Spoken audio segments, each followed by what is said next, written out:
અને સર્વ વૈષ્ણવના રાજા એવા જે શ્રી વલ્ભાચાર્ય તેના પુત્ર જે શ્રી વિઠ્ઠલનાથજી તે જે તે વ્રત અને ઉત્સવના નિર્ણયને કરતા હવા અને તે વિઠ્ઠલનાથજી કરેલો તે નિર્ણય તેને જ અનુસરીને વર્તે ઉત્સવ કરવા અને વિઠ્ઠલનાથજી કહી જે શ્રી કૃષ્ણની સેવા હતી તેનું ગ્રહણ કરવું.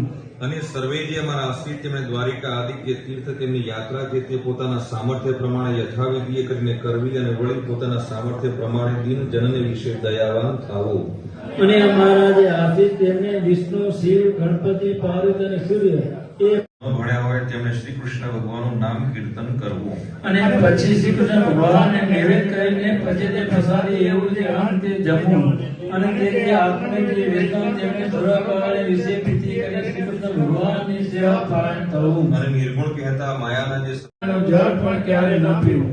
અને પત્ર કંદ ફળાદી વસ્તુ તે પણ શ્રી કૃષ્ણ ભગવાનને અર્પણ કર્યા વિના ન ખાવું. અને વળી કે સર્વે જે અમારા સત્સંગી તેમણે વૃદ્ધપણા થકી અથવા કોઈ મોટા આપતકાળે કરીને અસમર્થપણો થઈ ગયે સત્ય પોતે સેવવાનું જે શ્રી કૃષ્ણનું સ્વરૂપ તે બીજા ભક્તને આપીને પોતે પોતાના સામર્થ્ય પ્રમાણે વર્તવું. અને શ્રી કૃષ્ણનું સ્વરૂપ પોતાને સેવાને અર્થે ધર્મવંશના જે આચાર્ય તેમને જ આપ્યું હોય અથવા તો આચાર્ય જે સ્વરૂપની પ્રતિષ્ઠા કરી હોય તે જ સ્વરૂપને સેવવું. આનંદ કરે મુક્તિ સુગમ કરે જય સદગુરુ સ્વામી. તેની રક્ષાના કરનારા એવા અને પોતાના ભક્તજનને મનોચિત સુખના આપનાર એવા જે શ્રી કૃષ્ણ ભગવાન તે જે આપણા સમગ્ર મંગળની વિસ્તારો શ્રીરામ સ્વામી નિશ્ચય મુનિ વિધિકા શિક્ષા ટીકા સમાપ્ત.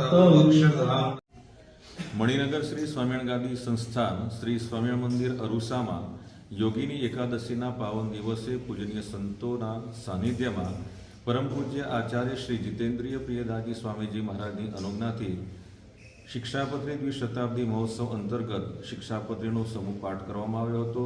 ભગવાનની સન્મુખ એકાદશીના દિવસે અન્નકૂટ પણ ધરાવવામાં આવ્યો હતો. અને આ શિક્ષાપત્રી દ્વિશતાબ્દી મહોત્સવ પ્રસંગે સંતો અને હરિભક્તોએ બધાએ સાથે મળી અને શિક્ષાપત્રીનો સમૂહ પાઠ કર્યો હતો. અને બહુ મોટી સંખ્યામાં અહીંયા હરિભક્તો ઉપસ્થિત થઈ ભગવાનનો પ્રસાદ પણ આરોગ્યો હતો. જય સ્વામિનારાયણ.